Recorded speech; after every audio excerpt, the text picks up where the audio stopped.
Hello, this is Don Victor, author of Drawn to Win, host of the podcast Drawn to Win, the director of the Academy of Composition, and the creator of the Core 80 Experience, also known as the See and Grow Rich in Art video course, which you can find out more information at core80.com.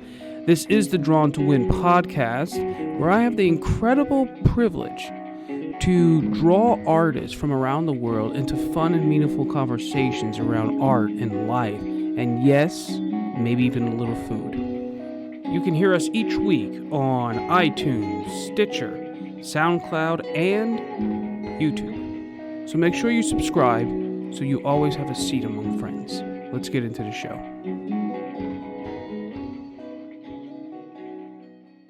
So we just want to welcome you, beautiful spirit of beauty and creativity and truth, into this beautiful conversation as we talk about creativity, beauty, and truth. So, Miss Kelsy, welcome to the conversation. Hi. Creativity, beauty, and truth, huh? That reminds me of when I was at Hillsdale College and Tony Fredakis would always talk about truth, love, and beauty. Really? Yeah, and he would sometimes say, you need to put a little more truth in there. And by that, he meant, like, you're being a little too creative and imaginative, like, actually look at the figure. And wow. Other times he'd be like, there needs to be more beauty. Or like, like most of the time it was put more truth in it. But that's awesome. Yeah, it was really cool. It just brought me back to that. Well, I'm glad I could do that for you. I wanted to just say, I was looking at your work. I've always been impressed by you. I don't know how many years ago it was that I met you. 12, I think. 12, yeah. Actually, I met you the year my daughter was made. Let me just put it that way. Actually, I think I met you a little before that then. It's because we spent about 3 months together at the studios. Yeah. And then she was made right at the end of that. That's it? It was just 3 months? It was about 3 months. I'm surprised I remember you. Such a short time. That just shows you how awesome I am. That's all. From 12 years ago. Yeah. I remember you because we had a really nice group of kids there, young adults. But one, I think you were the youngest. You were like, wait, was that the summer that I lived there? Yeah. Oh, I was 15. That was even longer ago. That was 14 years ago. Wow, was it? That was 14, almost 15 years ago, yeah.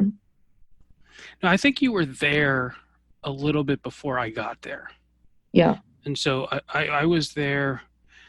My daughter was, let's just say, made on Halloween. So I was there. It was at the end. So I think it was in September. So yeah, you were there for the summer, I guess, and then I came in the fall. So anyways, but you were young. Oh yeah. You were young.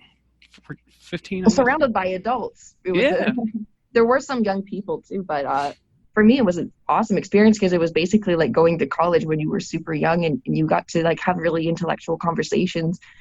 And I was always I was a huge bookworm. Yes, so you were. To be able to talk about ideas with people was a huge relief. For me, it was like, oh, the first time I have friends now, like in several years, I actually can talk to people about my interests. This is fantastic. Well, see, that's why I always remembered you. One, because you worked so hard.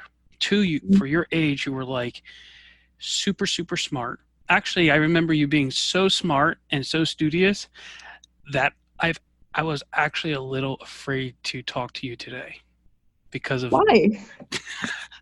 I remember back in those days you were like reading like Iran and all those things, and I'm like, I didn't even know about Iran. That was already my favorite book. I read that when I was exactly. 12. It took me 2 years to read, age 10 to 12. It was yeah, but it became it's such a good adventure story. Like, it's incredible. There's such mystery, and you're like, oh man, that's still my favorite book.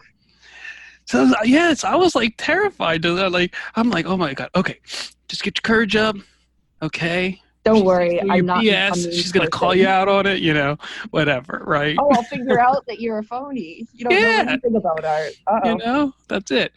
Although, I will say, out of all the artists that I've known, that came out of that time and even before then, I think when I see your work,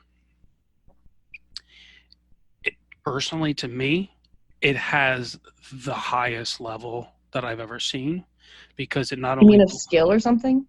well, I'll explain. It's just not skill, but I think it comes back to what your teacher was saying about truth and beauty. So it's just not composed and designed beautifully, and even like the anatomy is spot on, things like that. Yeah, I But the love anatomy. fact that you are able to merge that story into it, and I think. Have you seen my 6-part series? Yes. Yeah, that's my most recent thing, and I'm most proud of that for sure. Yeah, because I commented on it about how it reminded me right, of of like course. a dance and a flower. I forgot that I shared it earlier because I reshared it as like a little video. I'll tell you, I'm going to compliment you a lot because it's been Feel free. 13 years of wanting to compliment you.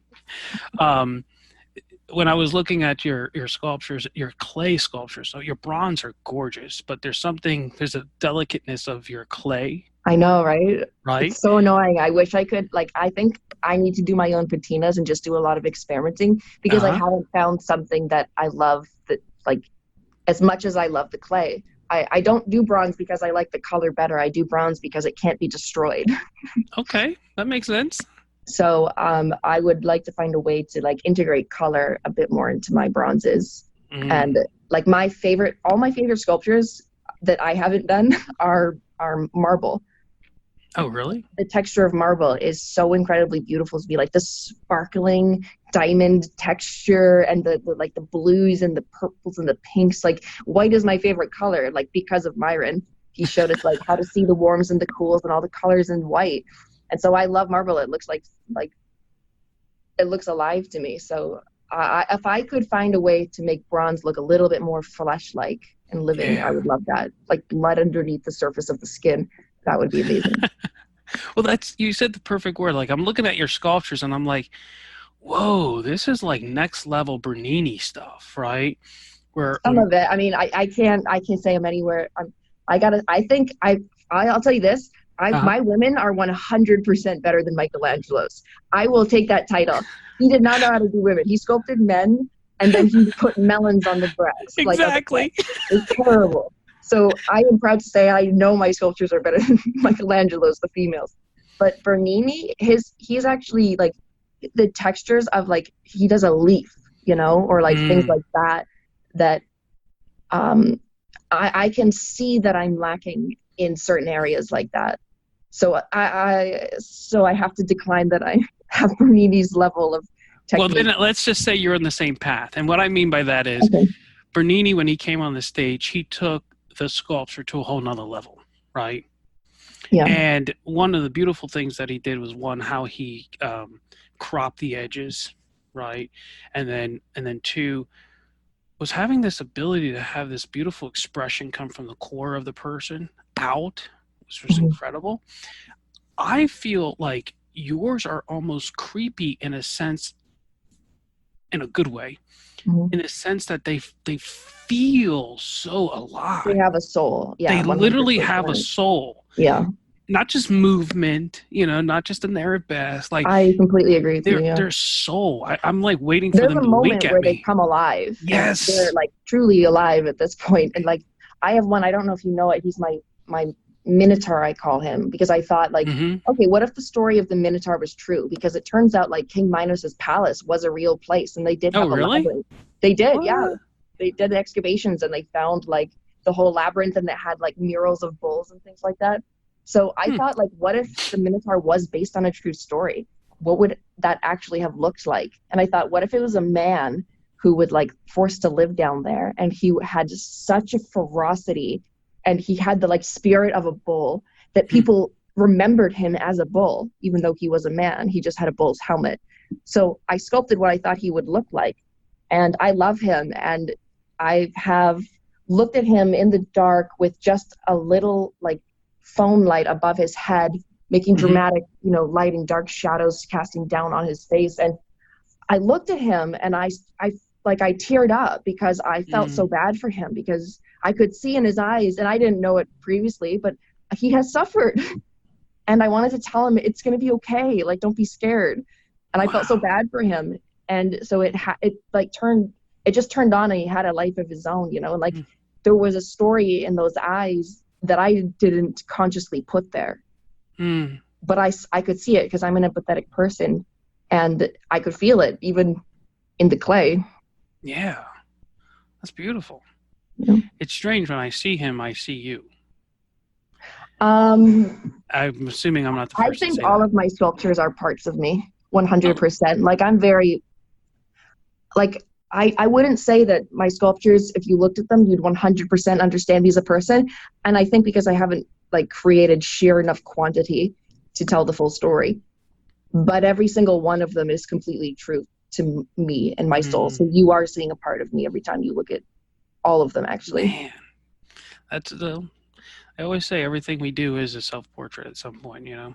Yeah. And I had a friend I'm once. happy to say that, like, I've heard people hate their work, or like be like, that doesn't represent me, or like, why was I trying to just get attention or something like that. So I'm happy that I had those thoughts, like, when I needed to make money, like, what do other people want? Like, how do I don't want to waste my time. I need to make something that will sell. Those thoughts were crippling. Those thoughts made me incapable of creating. It's only when I was able to shut that off and say, shut the front door. I don't know if I'll have to click on here. And like, just do what interests you. Yes. Anything, even if it's small, tiny. You don't think it's the most important part of life. You think it's something so small, just do it immediately. And that's where that's actually where the Minotaur came from. Is I literally screamed, like, shut up, and I was like, I just want to do the fucking Minotaur. It doesn't need a big head behind it. I love it. It was very hard for me to learn how to be creative. Really? Oh yeah, it was not natural. Like, I was the math science person growing up. Sure, yeah. And like, I put a lot of effort into, like, the people that I admired were, first they were characters in books, and then they were the authors who created those characters. And then it was like, you know, sculptors and painters and things like that. But what I always wondered is, how did they do it? How did they create something original and new? And because I truly believe that you're not born knowing how to make a sculpture. You're not born knowing how to make a masterpiece. Everything is learned. Everything is a skill that's learned, including originality. So I did as much research as I possibly could on the people that I admired. Like, did they ever mention how they were creative? Did they ever mention how they originated ideas? Did they ever mention a method that would help me? And so I did find lots of information just like randomly throughout the years looking at that. And that has, you know, I've developed a method on how I, you know, create ideas and make new ideas. And I'm very proud when I do come up with something original, because it's extremely, like, it's easy to generate ideas. It's very hard to have an idea that no one's thought of before.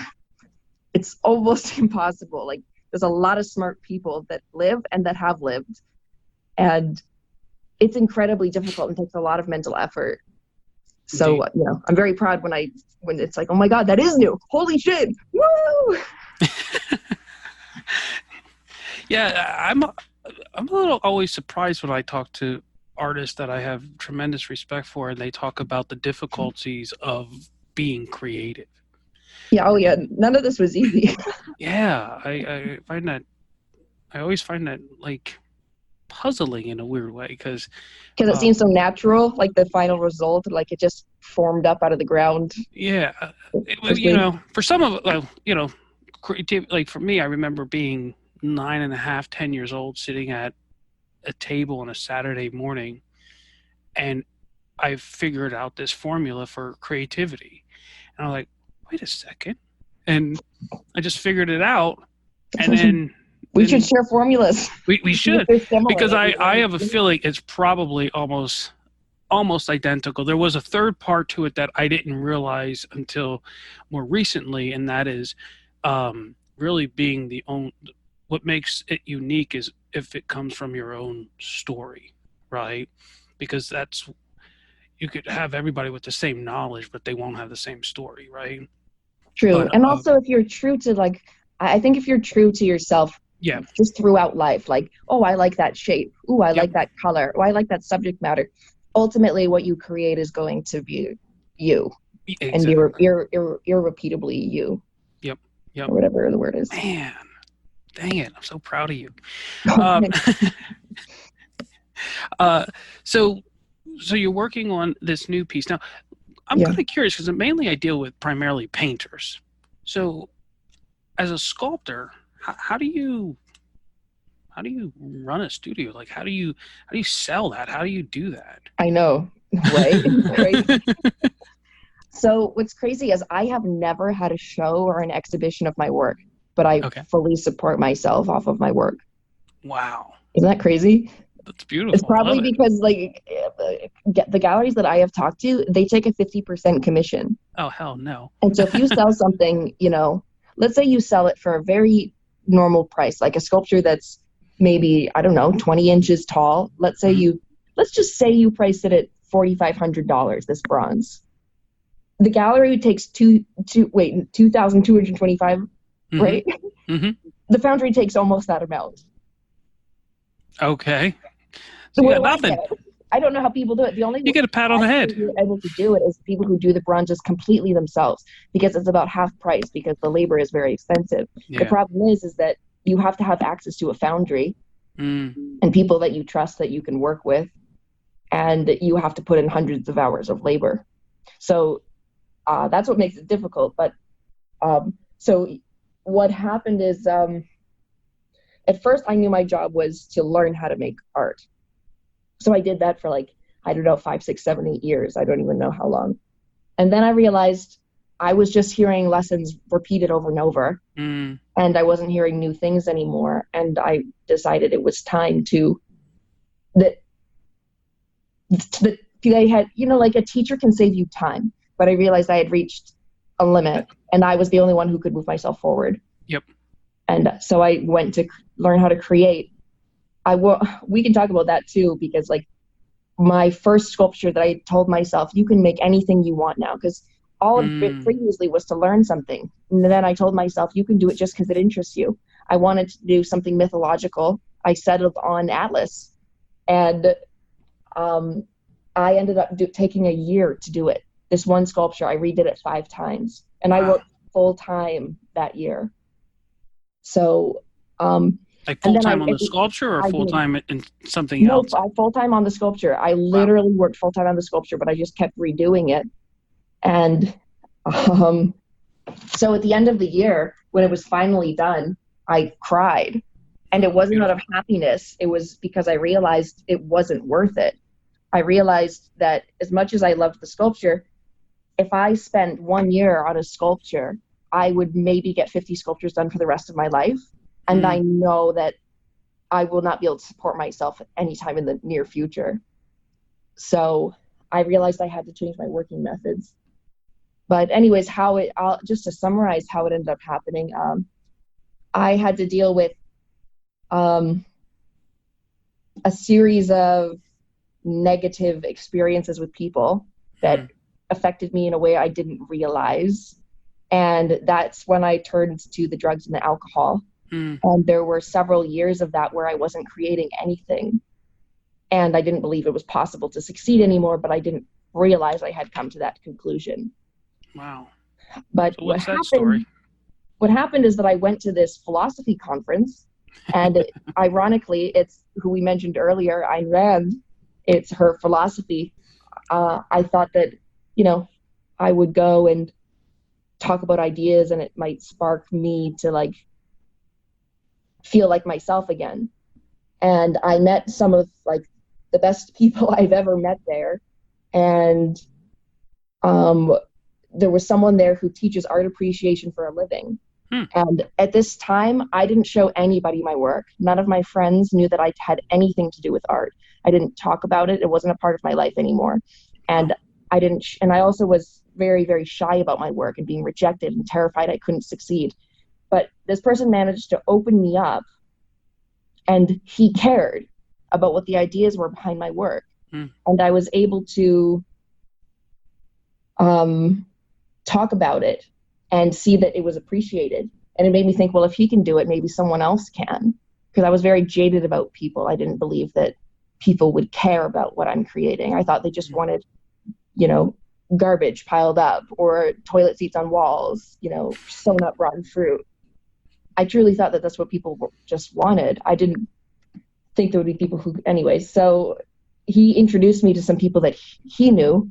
One of those people bought one of my sculptures, and it was the first time I actually made a significant profit off of one of my sculptures. Wow. Nice. And then through meeting those people, I just kept meeting other people, like friends of friends and things like that. And then they would buy something. They would buy a sculpture. And then there was like a dry spell for like a year. And that's when what happened is I realized I had all these opportunities, and I had gone back to drinking because I hadn't really stopped at this point. And I realized it's very obvious to me I have opportunities in front of me that I'm not taking. Not succeeding is no one's fault but mine. I saw it very clearly. So I realized I absolutely had to stop doing all of those things. They were the problem. So I stopped completely, and I got very, very depressed. And it took a year for me to figure out. I didn't do any work again for a year. I moved back home with my mom because I was so depressed. I truly wanted to die. And I thought, must just be alcohol withdrawal. You have to, like, it'll go away in time. After a year, and it didn't go away, I realized this is probably something else, and I need help, because I'm pretty smart and I usually can fix problems. And I've struggled with like depression and anxiety my whole life, and this is like, I realized this is not something I can do. So I started getting help from a psychologist and psychiatrist, and that started like an incredible journey, like where I found out that I was bipolar. Okay. Which means you can have like horrible depressions for extremely long periods of time. And for me, it happened. So that was primarily how I felt. And then there were like moments, like a month or two, where I would have like a huge amount of energy and be able to create. But then that would fall away, and I couldn't make anything else for the rest of the year. So, basically what happened is after I stopped, I started getting on antidepressants. I got on a bipolar medication, and I started doing better. I started able to start doing some of the things I loved again. And I brought like guitar back into my life, and I was finally able to start sculpting again. And what I did, this was actually the first big step. I decided for the month of September, I think this was 2018, I decided that I would, for every single day in September, I would post visual progress on my social media. So my job for the day was to make something. I didn't have to finish it. It didn't have to be good, but it had to be visually different than it was yesterday. Like nice. Someone who is a layman had to be able to perceive that something had changed. And that was important for me because I was such a perfectionist.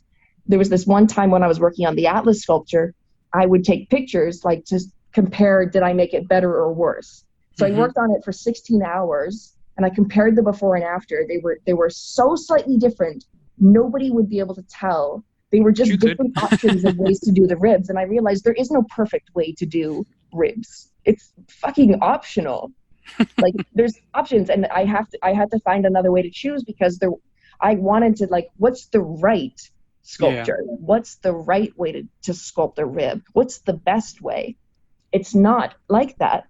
Yep. There's like, once you decide what standards you believe are, representative of beauty, within that, there's infinite options. And the only way to choose is based on who you are and what you feel.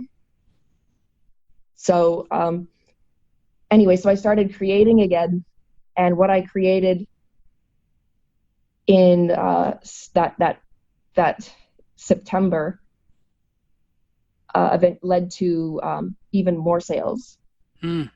And so this was from 2017, 2018, and 2019 I was, doing well. But I was still nervous.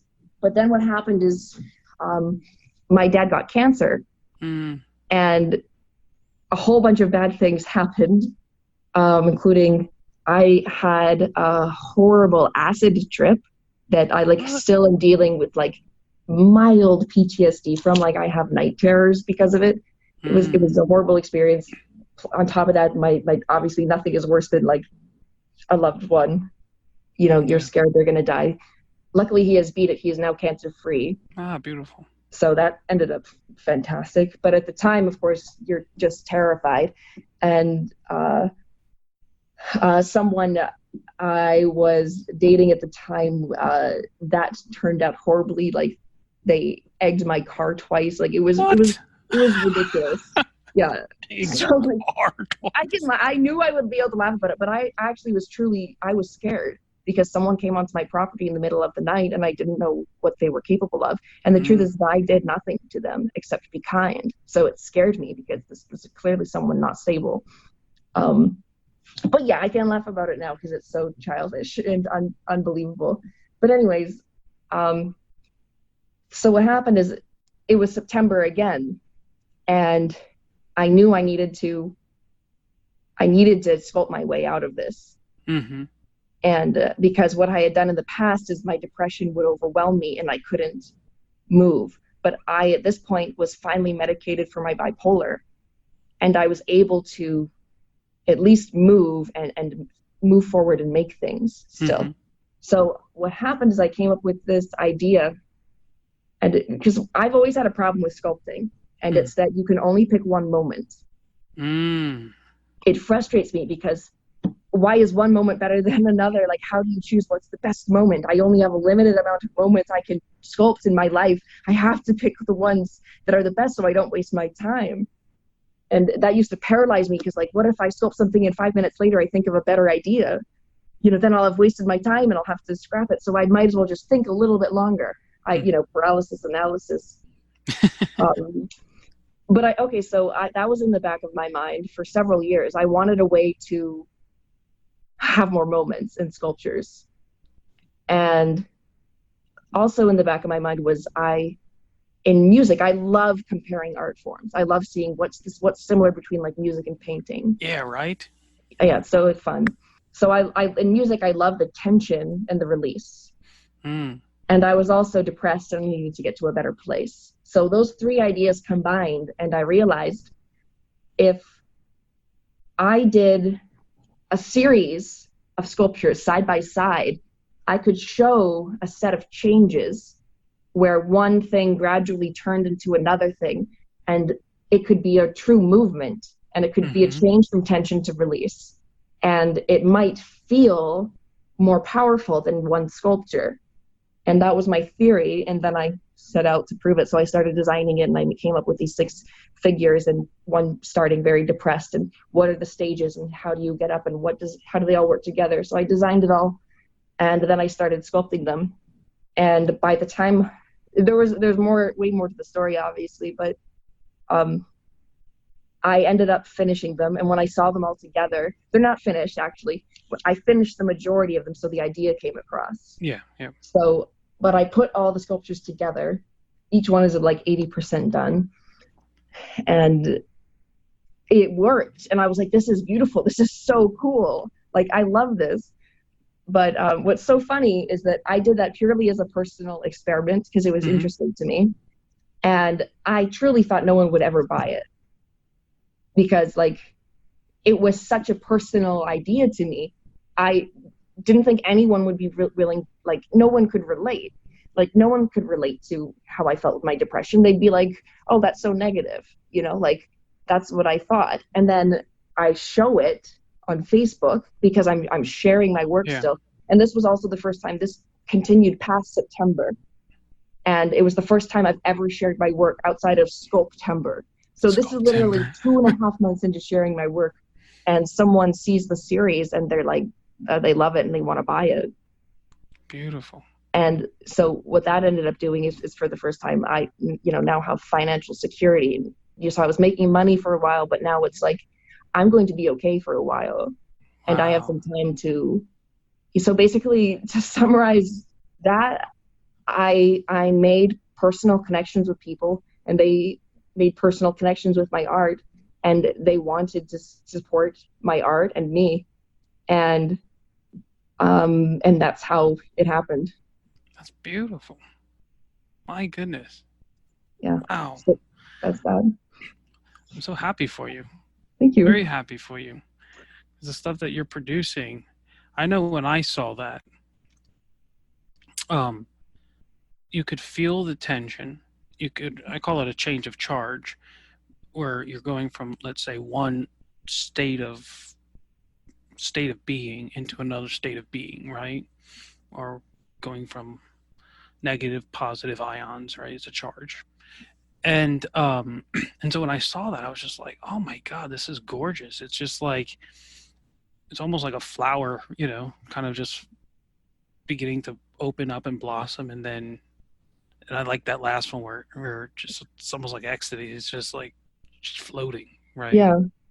And That's why I'm so excited about like the concept of a series of like having sculptures that literally should be next to each other, because like you said, a flower blooming is a change. You can't sculpt a flower blooming unless you have multiple sculptures. Yep. And then if you do, then it becomes too abstract, and True. Yeah, because we don't perceive things that way. Yeah. And so by having that series, it's I was able to keep exactly. Yeah. And if somebody likes one of them, they can always buy one of them too, right? Like absolutely. Yeah, so that's the other beauty of it. Individually and together, for sure. If there's like one that someone likes, they can just afford one. I would absolutely sell just one. Yeah. That's so cool. So what are you looking at making next? Where's your brain going?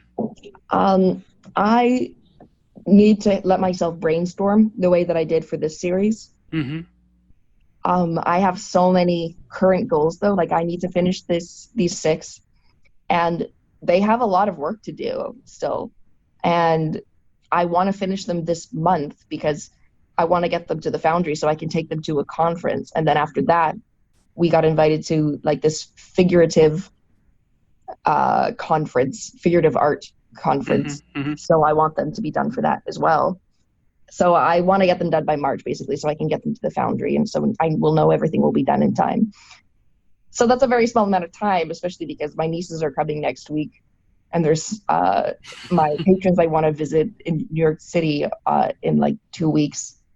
And on top of that, I am now very committed to posting on social media, and I want to capitalize on the momentum I have on TikTok, which, like my video now has 2 million views that I posted. 2 million? Less than like 24 hours, right? Or something like that. No, it was 1 million in 24 hours. It's been like 2 days. 2 days now. But wow. So, but still, it's like, I can't imagine it would go much higher than that. But still, I'm very... I'll tell you, I checked out I was on your Instagram. And then I noticed, oh, wait, these videos are TikTok videos, right? Mm-hmm. And you did this one where it was just a simple thing where you put your hand in like the bucket of plaster or whatever it is. Oh, yeah. I loved that one. It was so fun. And it was just like the song, the way it flowed, it was emotional. It was weird. I was like, why am I feeling weird about like plaster? Plaster, exactly. I think because it's when you videotape something and you show it with sensitivity, like there is a softness to plaster. It is delicate. There is a beauty to it. And so like I tried to capture that, like the very sensual realness of the physical nature of what I was doing. And it is very beautiful and interesting. I may even push it past that because, to be honest, you're talking as a sculptor, right? Mm-hmm. I didn't look at plaster and feel that emotion to it. But there was just something about the artist in the studio being intimate with their stuff, right? Yeah. And then I think with that music put to it, right? It was just. I'm glad you liked it because I really felt that one too. I rewatched that one myself. I'm happy because I really like my videos. Like if nobody else liked my page and I had no followers, I would still be happy because I thoroughly enjoy my videos. Look, you have inspired me to go on TikTok. My daughter did it and she's like dancing and it was hilarious. So I went on and we made a video together. Aww. But then I shut it off because I didn't get it. And I'm like, I don't get this. But when I saw you do it, I'm using it differently. Oh, this makes sense. Yeah. And so I just had a meeting today with one of my students who wants to do media stuff, social media stuff, and we were just talking about, you know, maybe using TikTok, some Instagram things, but it totally made sense when I saw you do it. I was like, oh, that's cool. Yeah. It didn't make sense to me either. But the reason I did it though, the first time I got the idea was actually from Gary Vee. Do you know Gary Vee? Gary Vee, exactly. Yeah. So like what happened with me is that I had come to the realization that I cannot make money unless someone buys it. And I want to have the privilege of making what I'm interested in. So that means I really need to increase the odds of someone buying my work if I want this to continue, because I'm lucky right now. I have like some stability. That's not guaranteed. Yep. So I know I have to work extremely hard to get myself out there. And it became a very real thing to me that I have to use social media. Yeah.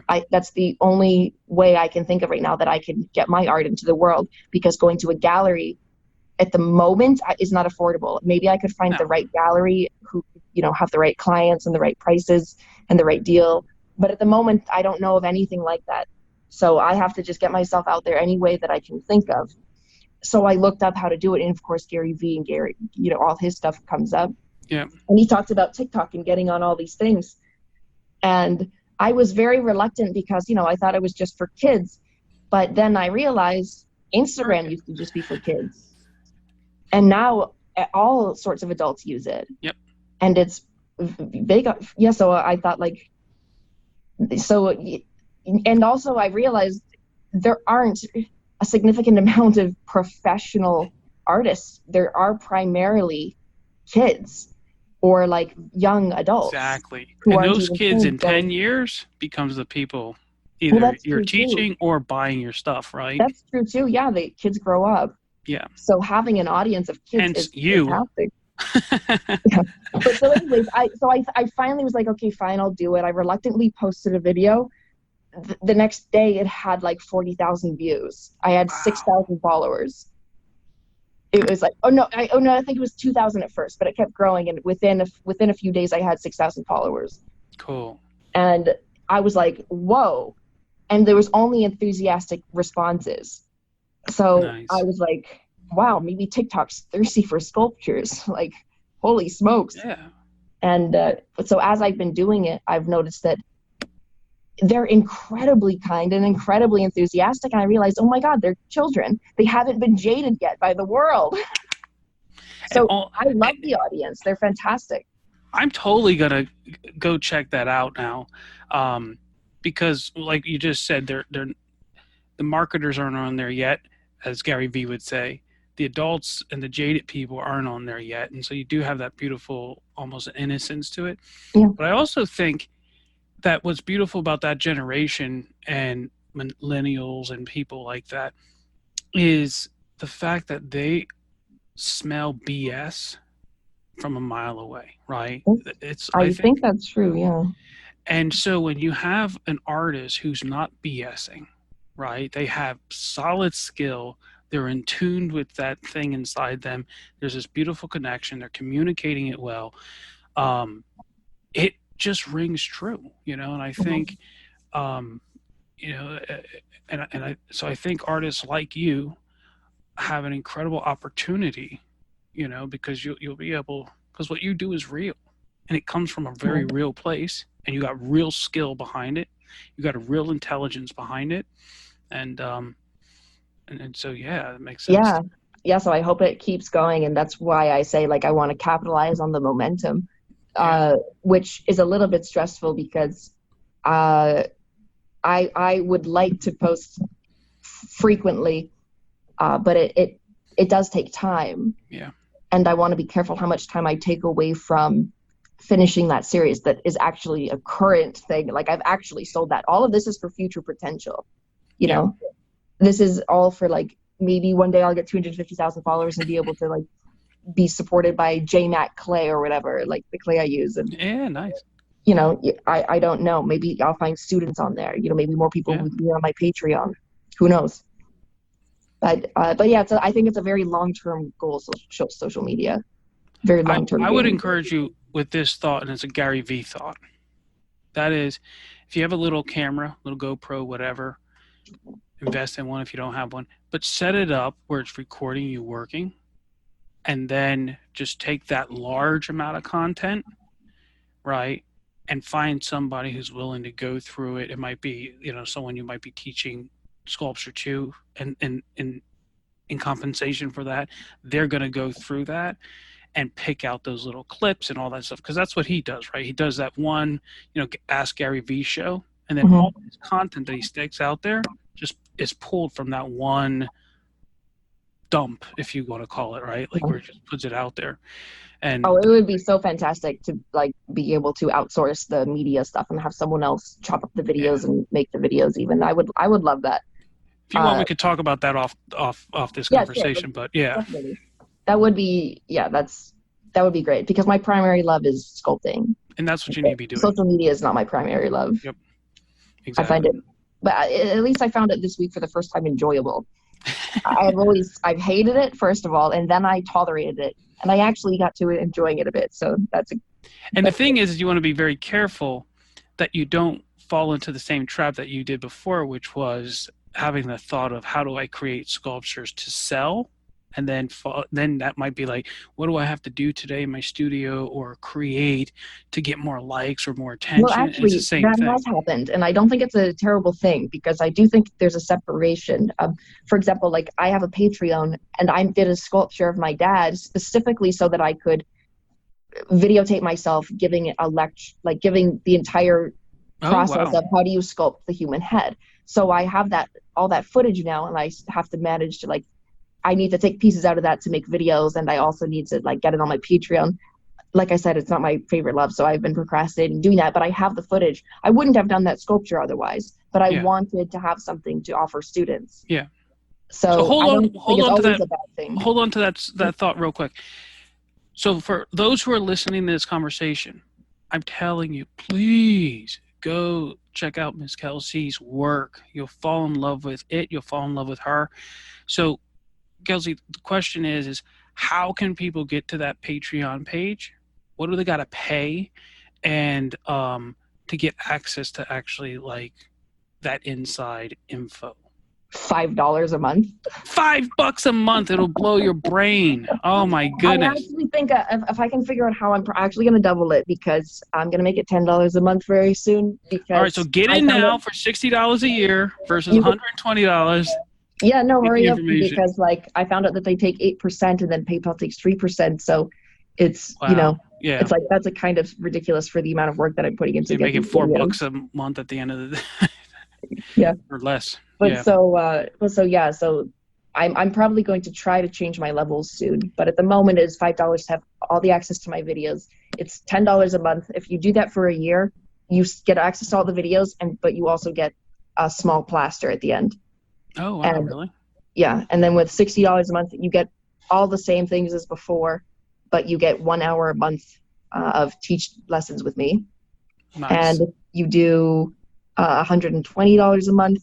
Then you get a plaster that's like a real one of my sculptures in plaster, like a 24-inch, 27-inch sculpture. Oh, that's so cool. And then the tiers increase like that to where you can get a bronze portrait or a bronze figure and things like that. That's cool.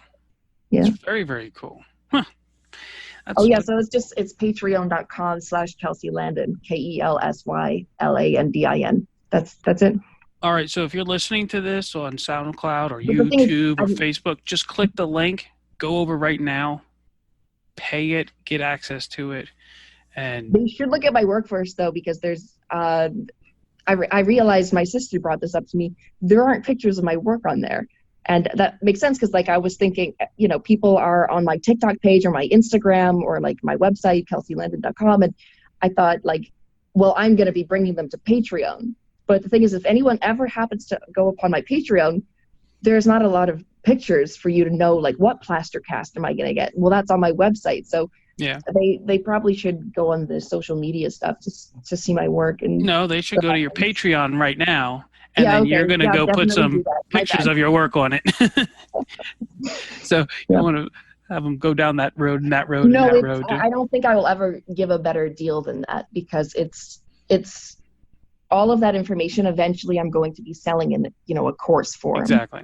But currently I'm basically giving it away. And I right don't know how long now, I'll do that for. as you grow your career, this is an incredible opportunity to get in and get to know Kelsy as she's growing, because but one of my dear friends, he just got this incredible deal with an art dealer. He's actually the first living artist she's ever worked with, because she usually sells Picassos and Monets and that kind of stuff. Wow. Yeah. Cool. So when he got into that relationship with her, she's like, you have to go on you have to go on all your social media, remove this, remove that, get this. Right. Like he's going into a whole nother realm, right? I need to find someone like that, like the business person who wants to make money off of me, because I definitely need a partner eventually. So someone like that, I hope I can find in the future. Yeah, I hope so for you too, because your work is absolutely worth it. You probably know this, but when Bernini was, I think, around 12, a bishop came to his dad and said something about, hey, I'm going to introduce your son to the Pope. And so he went over to the Pope, because they lived right down the street from each other. And the Pope said, draw me a picture of what you think St. Peter looked like. And so little 12-year-old Bernini's like, the caricature. No, I'm just joking. And showed it, and the Pope was like, ooh. And he deemed him the sculptor of Rome, right? What? Yeah, and so for the next 8-9 years, he had a biographer. He was given access to the Vatican's libraries. He was given access to their education. They taught him architecture. They pulled him in and basically groomed him to basically create Rome, right? And well, that's a good deal. Yeah, very good deal. And I know this is going to creep you out, but that's part of that whole vibe that I feel on you. I need to find my Pope. I agree. You need to find your Pope. Yeah. I truly believe that it does take two people to have any one person be successful. You need the person, and then you need the other person who sees that they're great. Yeah. And actually, it needs three. Three? So, go read the book E-Myth, and it will tell you, it talks about there are three entities or consciousnesses that need to be present. One is the creative. They're usually also the sales force, right? The manager and the laborer. And most artists that I meet, true. That one I was taking for granted. Yeah. You do need a laborer. I would benefit from that. Yeah. And so knowing those three roles in a business. So the E-Myth is that, I'm an entrepreneur. I can just go off and make a business, right? But it doesn't really work that way. So you have to have these three entities. It can, but you have to work incredibly hard, and it's incredibly difficult. And if you want to have big success, you do have to division of labor. Exactly. And that's what the book is about how do you everything. How do you quote unquote franchise yourself? And so it makes you think bigger like that, so you're not building something small. Yeah. So, and that's what I need someone else to help with, because promoting myself is not something that I think that it certainly doesn't come naturally to me, and I would prefer that job to be outsourced to someone else. Yep. For sure. Well, I wish you the best on all of that, because you absolutely deserve it. And I don't say that to most artists, because thank you. And it's not just because of where we came from. It's funny because I seen you pop up a couple times, and I was like, whoa, and then you went away, right? And now it makes sense. The depression coming back. now when you get the backstory, I'm like, oh, that's why that was happening. Yeah. Oh, yeah. I wanted to die. Yay. So real quick, I'm kind of curious. You said something about acid trip or something, right? Yeah. Was that what was that? What's interesting is that I have done acid 3 times. Uh-huh.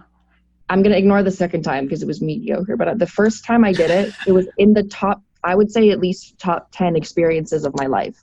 Yeah? Yeah, it was incredibly, I'm not recommending anybody do it for sure. It's very dangerous.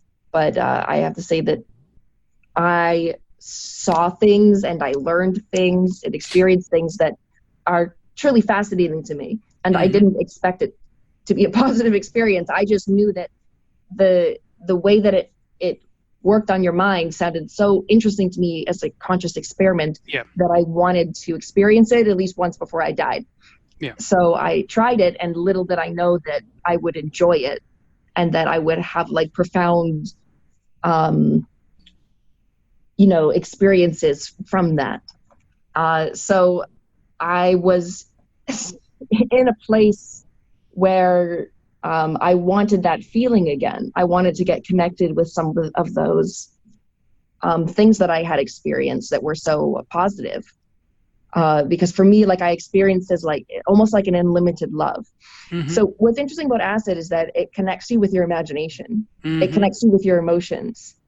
And the thing is that you have to be very, very careful of the environment you're in and who you're with, and also the dose you take and the thoughts that you have.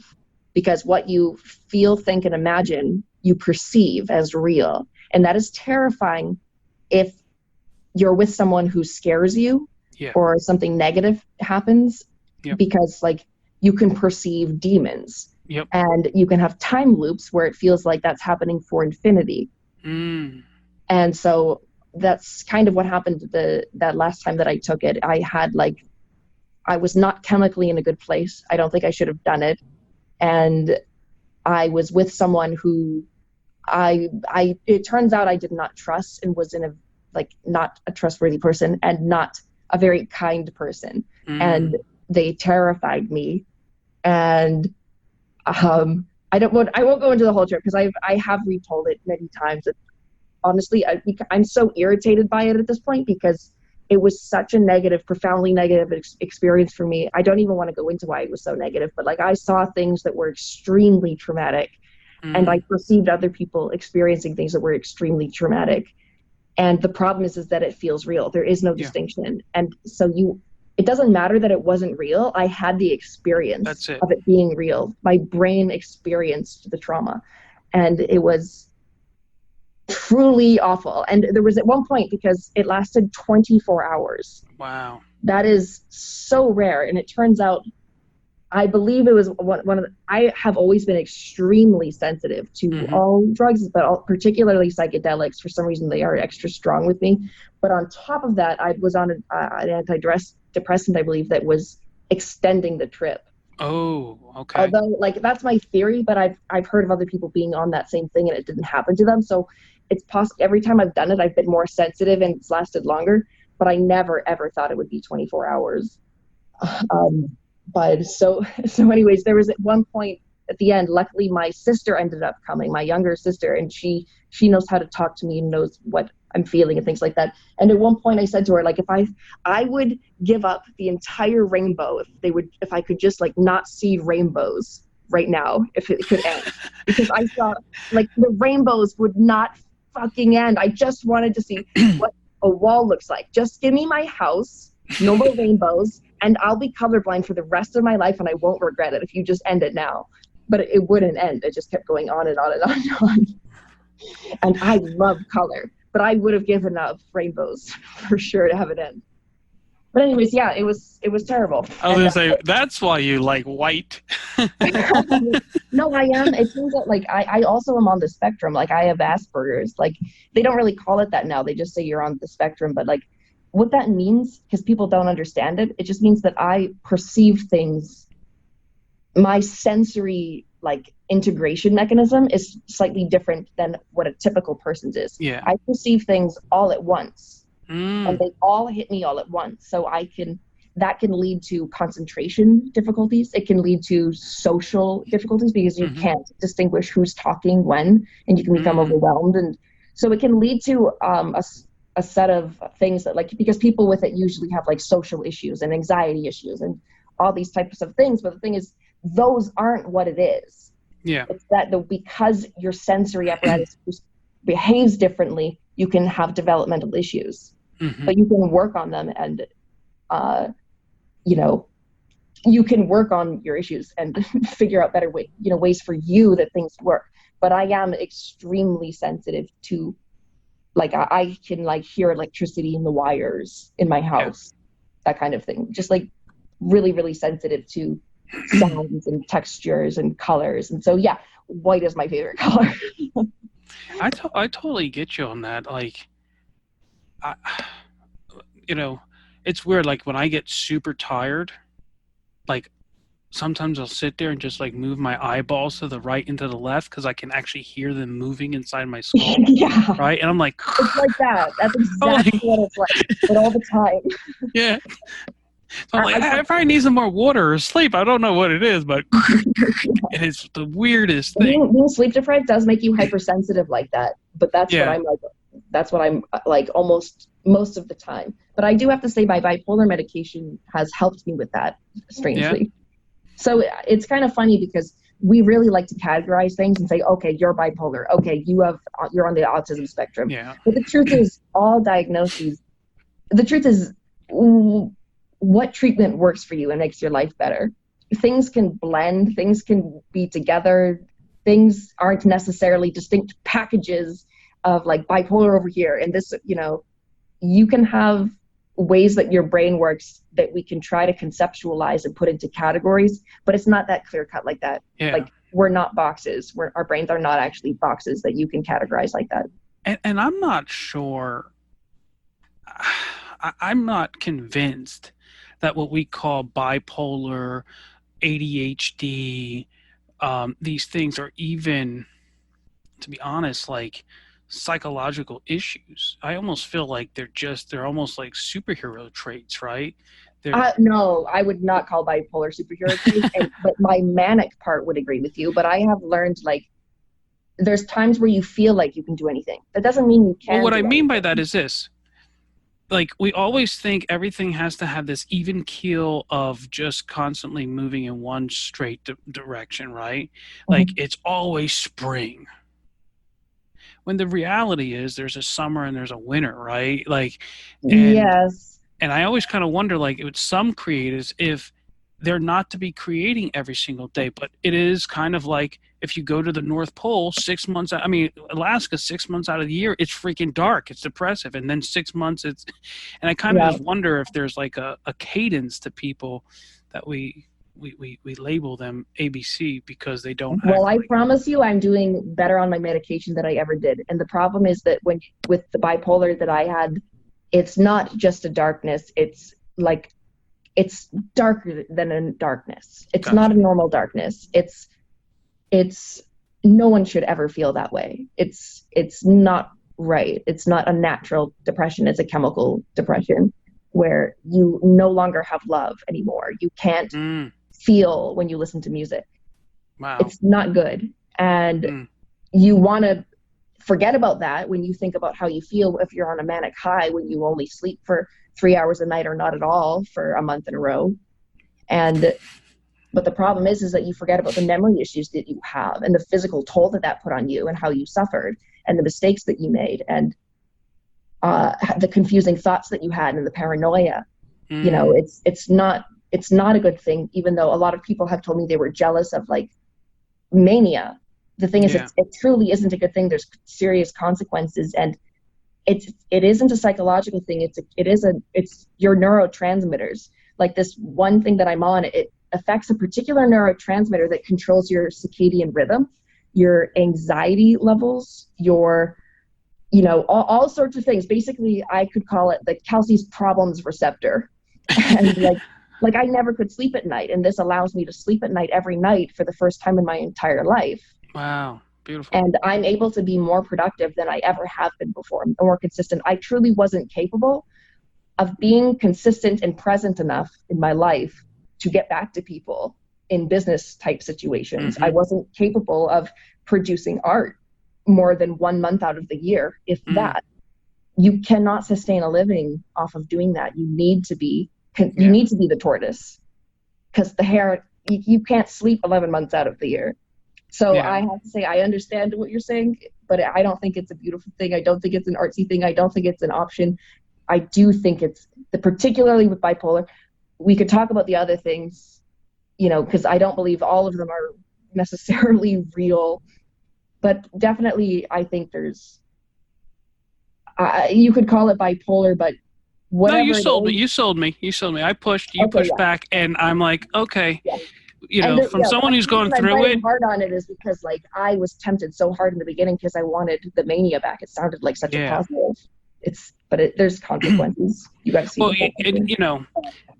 I'm not neglecting the negative and just looking at the positive. I'm actually looking at it as a whole thing. But I think, when you're saying, well, you're only creating 1 month out of the year and then 11 months you're not, then that makes me think if you're put on this earth to create and make things, then you're not really functioning. Unsatisfied and horrible for 11 months out of the year. So that's not good. I would rather create at maybe a 70% level of mania, but be able to do it almost every day. That's beautiful. Yeah. I got you. That makes sense. So one last question before we jump off here. The most important question. Yes. Besides brownies. Mm-hmm. What do you love to eat? Yeah. It's crazy because right now I'm completely addicted to Snyder's Buffalo Pretzel Bites. Do you have some there? They could sponsor me at this point. Like, yes, I have 2 packages in my room. I eat them every single day.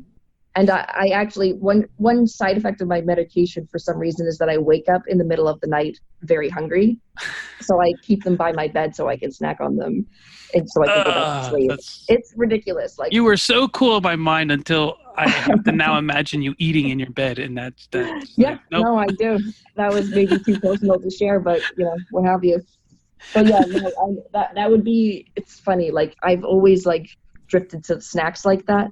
Like, or cheese puffs or hot fries or things like that. And I've always joked about, like, if you're ever not sure if I'm a clone or not, look at my fingers. If they have orange dust stains on them, I'm the real Kelsy. So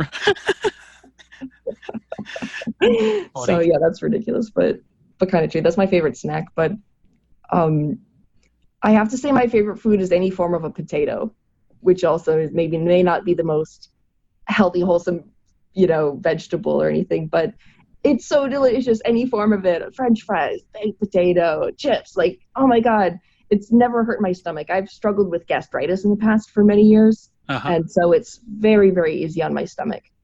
Wow. And, that's how my daughter is. So it's like, hey, what do you want to eat? I just want fries, Dad. Just fries. And then she invented this thing where she gets fries and barbecue sauce. So nice. Now such a great combination. I thought it was nasty. She's like, no, try it. And I'm like, oh my. So every time we go out, we're just like. Potatoes go with almost everything. You can dip them in milkshakes too. Like, it's bizarre, like the versatility of potatoes. Yeah. I remember when the owner of Wendy's died, Dave Thomas.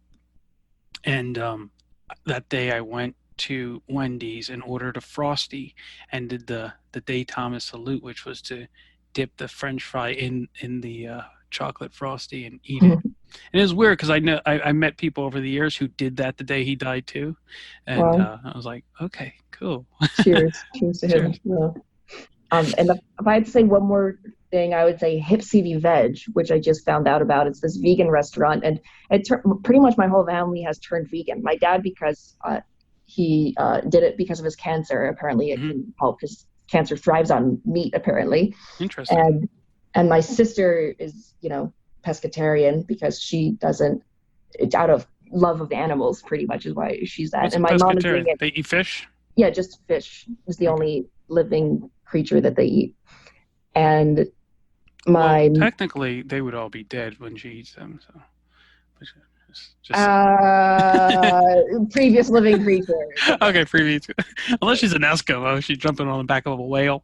Oh boy. Yeah. But that would be a fish, so I guess she could do that. Yeah, but anyway. She could. But yeah, my goodness. But yeah, so there, it's like delicious. It's absolutely delicious, and I like it significantly more than anything. Like their fake chicken bites or whatever. They're better than chicken nuggets. They're absolutely delicious. It's like significantly better than meat products. I'll tell you, I'm almost 2 months in now where I made a conscious decision only to eat meat on Fridays and Sundays. So I eat fish if I need something, or I'm just vegetarian those days, right? And I remember the first week I did it, I went the whole week and I was just like, okay, after work, I'm going to go out and buy the biggest freaking steak and I'm going to celebrate. And I got to the store and I had absolutely no craving for meat. And so I ended up going home with a bag of mussels and was so happy. Yeah. And I think it's an addiction. Once you stop eating it, it doesn't taste good. It's kind of gross. And it doesn't make you feel good. You get tired. I don't know if it's gross because I like to cook it, but into it. Okay, I mean, sure, I know a lot of people love it, but I don't crave it like I used to, and I am finding. And I genuinely don't like it. Well, yeah, I mean, I get that. I mean, I still have fantasies of going to a Brazilian restaurant where we can eat, all you can eat, 25 different kinds of meat. Do but it. I'm going to. But at the same time, like I go to this Indian restaurant and I just love ordering like their rice. And I don't know what the heck it is, but it's this vegetable thing with spinach and mushrooms and carrots and peas. Okay, now I'm getting really hungry. And it is one of the most incredible tasting things I've ever had. And to have some naan with it, some bread.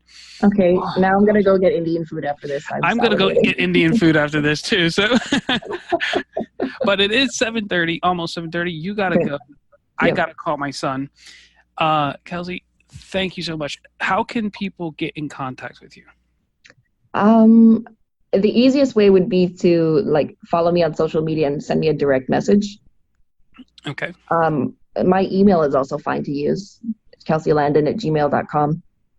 There's a chance it might I get so much spam and so many subscription type things that it's been a very common theme that people's emails have gotten lost in there, and they've told me later that there was an email they sent me that I never got. So I'm trying to keep track of it all, but it's very difficult to unsubscribe from all of those things. Everyone has my email somehow. So basically go to your website, go to your Patreon page, and if you want to contact either Instagram, you can do it through those pages Facebook as well. You can do that too. You can do it through my website. You can do it through Instagram. You can do it through TikTok. All of those ways you can contact me. Cool. Awesome. Man, it was so cool talking with you. Yeah, thank you. This was fun. In just 30 days, the Core 80 experience teaches you to decode the intentional design underneath great masterpieces. Through video lessons, assignments, and feedback, you learn to recognize the underlining structures like thrust maps, echoes, and gamuts that give master compositions substance and gravitas. Knowing how master artists and illustrators compose their artwork unlocks your ability to give your artwork more meaning and energy. Enroll today and get a 7-day no-hassle money-back guarantee at core80.com.